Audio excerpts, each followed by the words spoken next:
Ares is a highly intelligent program created by Julian Dillinger, CEO of Dillinger Systems, in an attempt to create the perfect soldier from the grid. When rival CEO Eve Kim finds a way to keep the programs running in the real world, Julian sends his perfect soldiers after her. This leads Earth to have its first encounter with the grid and those inside it, but maybe not all the programs want to follow their coding. This is TRON Ares.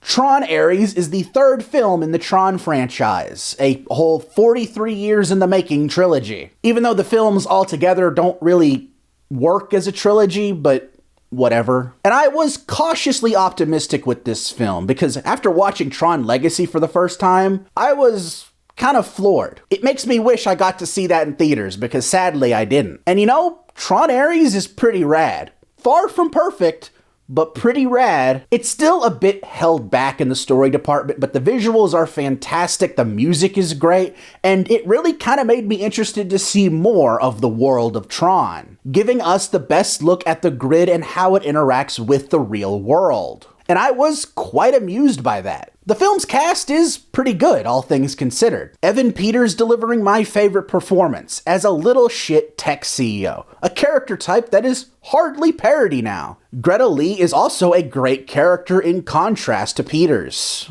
with her being a big AI defender, but not in the toxic take away jobs from working artists way. Wanting AI to actually benefit humanity and make breakthroughs in medicine, and if it can do that, let's let it do that. I don't want it making movies for me. This film, of all movies, having a more nuanced take on AI was rather refreshing. That isn't to say movies about evil AI are bad.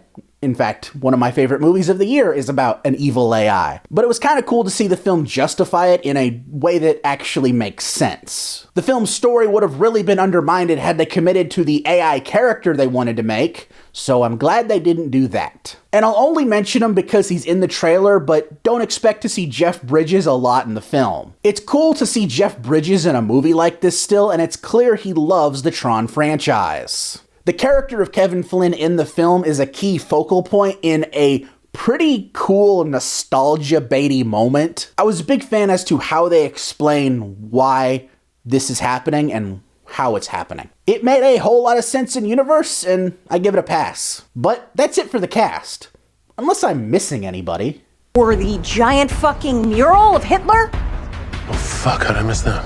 Now, clowning on Jared Leto is one of my favorite pastimes, even taking any real-world rumors out of the equation. For an actor I personally heard of for the first time when he won an Oscar, he isn't a very good actor. He's either too over the top or too boring. And funnily enough, both of his comic book movie performances are great examples of that. However, and I'm quite surprised I get to say this, he was tolerable in this film, downright okay even. Ares being a program on the grid has him speaking a little bit more robotically and methodically, which Leto unironically nails, for better or for worse. Quite possibly the best robot casting since Vin Diesel as the Iron Giant. Ares' story is actually pretty cool too, the film going as far as to let what he's experiencing speak for itself.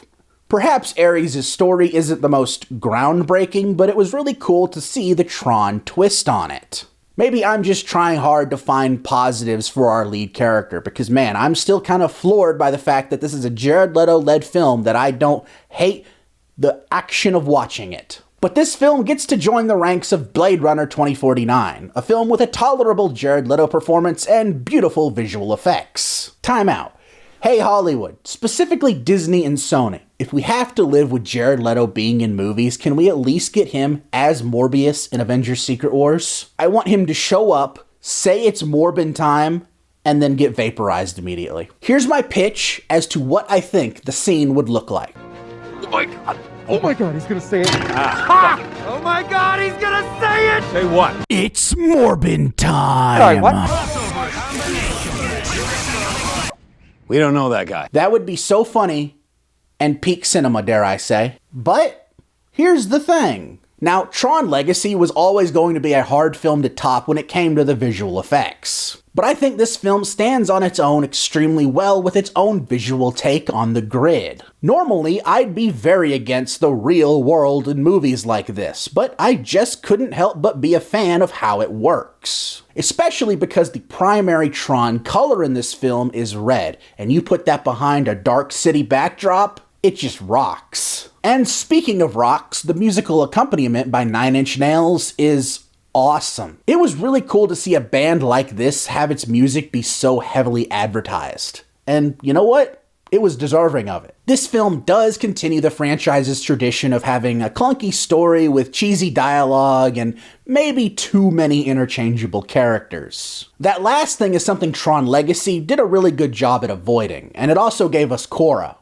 And I mean, come on. On the flip side of that, the overall world building is probably the franchise's best.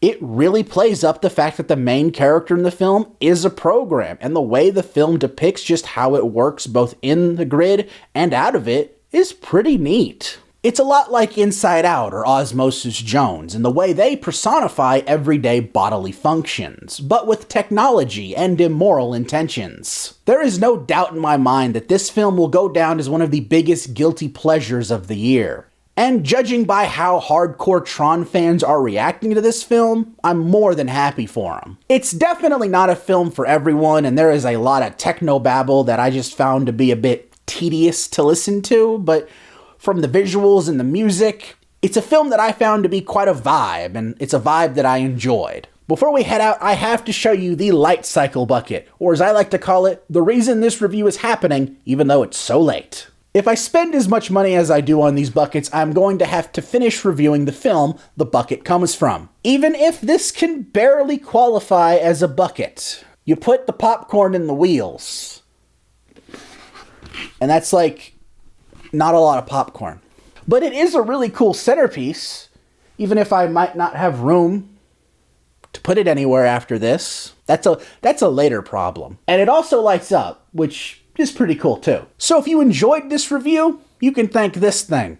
And also maybe the prospect that we're never going to get a Tron movie again, and I really wanted to talk about Tron. I hope you all enjoyed this review, and if you did, please consider hitting that like button, and if you want to see more, hit that subscribe button and ring that bell to be notified when my next review drops. Until next time, I'm Quint Dunaway, hoping you will keep it cinematic. End of line.